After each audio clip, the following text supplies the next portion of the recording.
ఆదిలాబాద్ జిల్లా వార్తల విషయానికి వస్తే ఇంద్రవెల్లి మండలం కేస్లాపూర్లో నాగోబా జాతరకు రద్దీ కొనసాగుతుంది. నిన్న ప్రజా దర్బార్ ఉండడంతో ఉమ్మడి జిల్లా వ్యాప్తంగా కూడా విద్యాసంస్థలకు సెలవు ప్రకటించారు. దీంతో వేలాది మంది భక్తులు తరలివచ్చి నాగోబా జాతరలో నాగోబా ఆలయం దర్శించుకున్నారు. అయితే ఇటు తెలంగాణ నలుమూల నుంచి కాకుండా ఇటు ఛత్తీస్గఢ్, మహారాష్ట్ర, ఆంధ్రప్రదేశ్ నుంచి కూడా వేల సంఖ్యలో భక్తులు వచ్చి నాగోబాను దర్శించుకొని మొక్కులు తీర్చుకుంటున్నారు.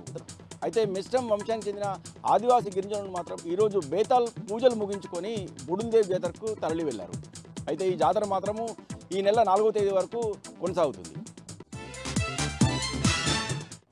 మరో వార్తా విషయానికి వస్తే ఈరోజు పార్లమెంటులో కేంద్ర ప్రభుత్వము బడ్జెట్ను ప్రవేశపెట్టిన నేపథ్యంలో ఆదిలాబాద్ జిల్లాకు ప్రత్యేకంగా నిధులు కేటాయించాలని కోరుతూ బీఆర్ఎస్ పార్టీ ఆధ్వర్యంలో వినూత్న రీతిలో నిరసన వ్యక్తం చేశారు.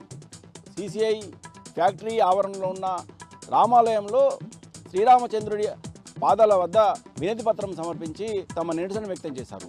జిల్లాలో బీజేపీకి చెందిన ఎంపీ అలాగే బీజేపీకి చెందిన ఎమ్మెల్యేలు ఉన్నప్పటికీ కూడా కేంద్ర ప్రభుత్వం నుంచి కేటాయించాల్సిన బడ్జెట్లో ఏమాత్రం కేటాయింపు లేకపోవడం వల్ల జిల్లాలో వెనుకబాటుతనం ఉందని ఇప్పటికైనా బీజేపీకి చెందిన ఎంపీతో పాటు ఎమ్మెల్యేలు కేంద్ర ప్రభుత్వంపై ఒత్తిడి తీసుకొచ్చి జిల్లా అభివృద్ధికి దోహదపడే విధంగా ప్రత్యేక బడ్జెట్లో కేటాయింపులు జరిగేలా చర్యలు చేపట్టాలని లేని పక్షంలో తాము దశల వారీగా ఉద్యమ కార్యాచరణ ప్రకటిస్తామని ఈ సందర్భంగా హెచ్చరించారు.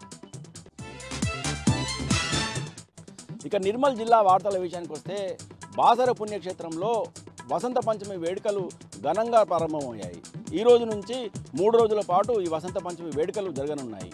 అమ్మవారి జన్మదిన సందర్భంగా వసంత పంచమి వేడుకల సందర్భంగా పెద్ద ఎత్తున ఇటు తెలంగాణ రాష్ట్ర వ్యాప్తంగా కాకుండా ఇటు మహారాష్ట్ర నుంచి, ఆంధ్రప్రదేశ్ నుంచి, ఉత్తర భారతదేశం నుంచి, దక్షిణ భారత నుంచి పెద్ద ఎత్తున వేల సంఖ్యలో భక్తులు తరలి రానున్న నేపథ్యంలో ఆలయ నిర్వాహకులు ప్రత్యేక ఏర్పాట్లు చేశారు.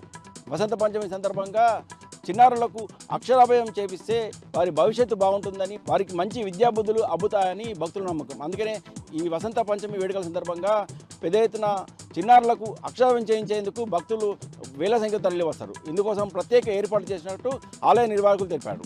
ప్రత్యేక క్యూ లైన్లను ఏర్పాటు చేయడంతో పాటు చిన్నారులకు క్యూ లైన్లలో ఇబ్బంది కలగకుండా పాలు, బిస్కెట్లను పంపిణీ చేసేందుకు ప్రత్యేక చర్యలు చేపట్టినట్టు ఆలయ నిర్వాహకులు తెలిపారు. ఈ సందర్భంగా ఎలాంటి అవాంఛనీయ సంఘటనలు జరగకుండా పోలీసులు సైతం భారీ బందోబస్తును ఏర్పాటు చేస్తున్నారు.